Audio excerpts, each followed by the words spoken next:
Alright, welcome guys to the start of the tutorial.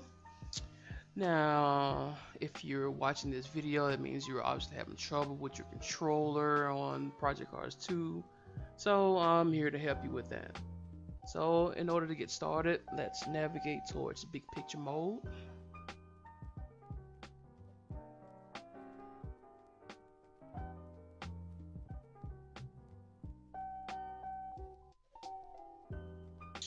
Okay, now once in big picture mode, you're going to navigate to your settings and you're going to go to controller settings. Now I'm assuming you already have your controller installed and currently on. That way you can actually see your controller here. If not, make sure you plug your controller in and turn it on before you go into this option. And basically you just want to make sure that Xbox configuration support is checked. Once that's done, you're getting back out. Now you're going to navigate to your library. You're going to go to Project Cars 2, obviously. And as you can see right away, there's a disclaimer that this game wasn't designed for controllers. Well, obviously, it's a simulator. It's primarily meant for wheels. But, you can't leave out the controller users as well. So let's navigate to Manage Game, Controller Configuration. Now by default here, you may not see all these options. You may have to input them manually, or you can browse the configs and it'll pretty much be a shortcut. You can just pretty much have all your buttons mapped ahead of time. Alright, now once you have that done, let's move to joystick move. This is basically your left analog stick or your steering left and right. And one of the biggest problems in Project Cars is, even though they give you an option to lower or increase your sensitivity, it's still 100% left or 100% right. There's no progression, which is the reason why a wheel is better than a controller. You have anywhere from 240 up to 280 degrees of rotation. The controller has I don't even know how low it has, but I'm pretty sure it's minuscule by comparison. This, however, gives you progression on your analog and your triggers. So let's dive right in. Now by default, you're going to see this is going to be set to linear. This is basically what I was talking about. It's going to go immediately to the left or immediately to the right. Now what's great about this is now you have an option to set progression. So this makes it even more aggressive than linear. Relax makes it less sensitive, or gives you more progression. And basically I recommend you start with relax. Try this out, log in, see how it feels, and you can come back and make adjustments. Now once you play around with the settings, get familiar, you can even come down here and set a custom curve, which is what I've done. Once you enable that, you get the custom response option here. You can basically, as you can see, you can make it as progressive or as linear as you want. So that's basically that. After you do that, navigate down to a dead zone shape. This is basically exactly what it says, your dead zone shape. Your analog is in a circular rotation. You don't want a cross. I'll show you what the cross actually looks like. You don't want that. And you don't want the square. Even though it actually looks like a circle, but it's just, description. You want a circular dead zone, just like your analog. Now as far as the dead zone, you want to set those to the opposite ends. Obviously you want the widest progression as possible, so you want to set those inner all the way to the left, outer all the way to the right. Now we move on to sensitivity. This is pretty much personal preference. This pretty much replaces, I wouldn't say replaces, but it kind of supersedes the in-game sensitivity for Project Cars. So if you happen to hop in the game, by default I think it's set like halfway and you're having a hard time turning, come back in here, adjust it a few notches, and then go back and try it again. Now, once you make a custom curve, however, there's a slight dead zone in the center.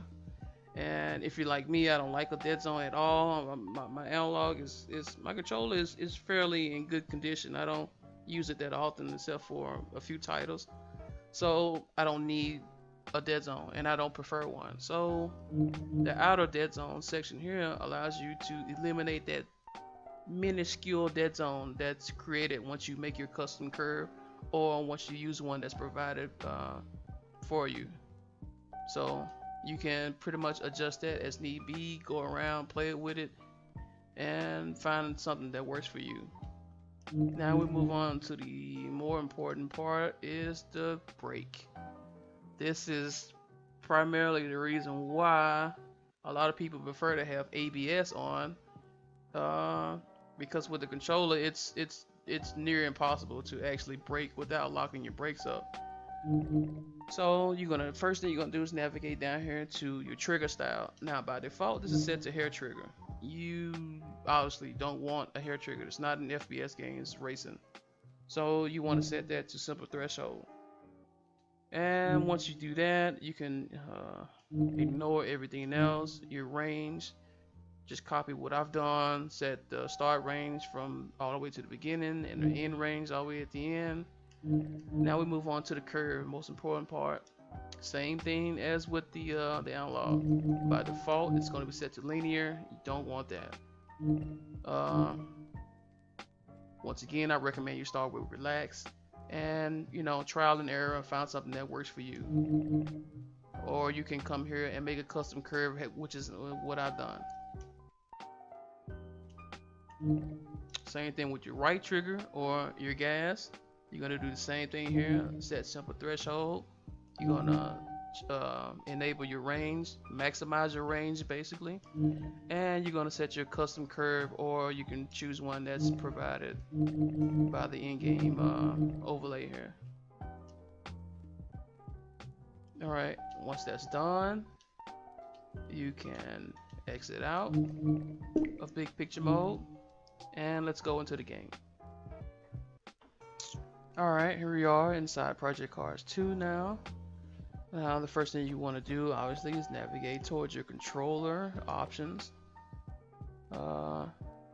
Make sure you go to configuration and more or less copy what I've done, at least for the first couple of options. You want to make sure your dead zone is set to 0 on all of these.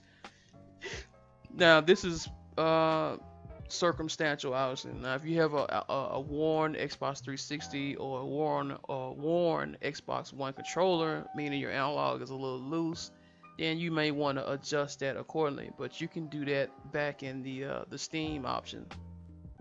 Now as for the sensitivity, you want to make sure these are set to 50%, because as the description details in Project Cars, 50% is 1-to-1 ratio, meaning it's gonna however much input you put into the analog or the triggers, it's gonna directly input that into the game. So you want that at 50% to give you the best option when making the adjustments in the Steam option. Now as for speed sensitivity, I prefer on 0. Why?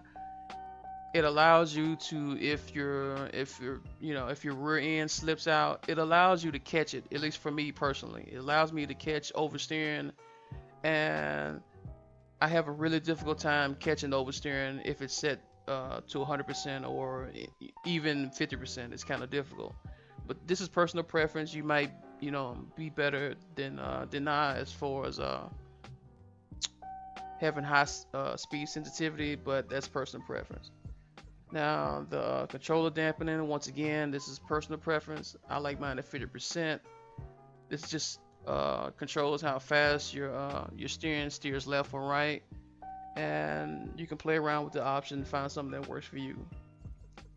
Beyond that, this is basically it. This is basically going to take you from struggling with your controller to now, like myself, you can turn all the assists off. You no longer need them, which at the end is going to make you faster. It's going to add a few seconds to your time per lap. It's not going to happen overnight. It's going to obviously take some practice, but this is going to level the playing field against you playing against a lot of people with a wheel. So I hope my tutorial was helpful, and I'll see you out there on the track.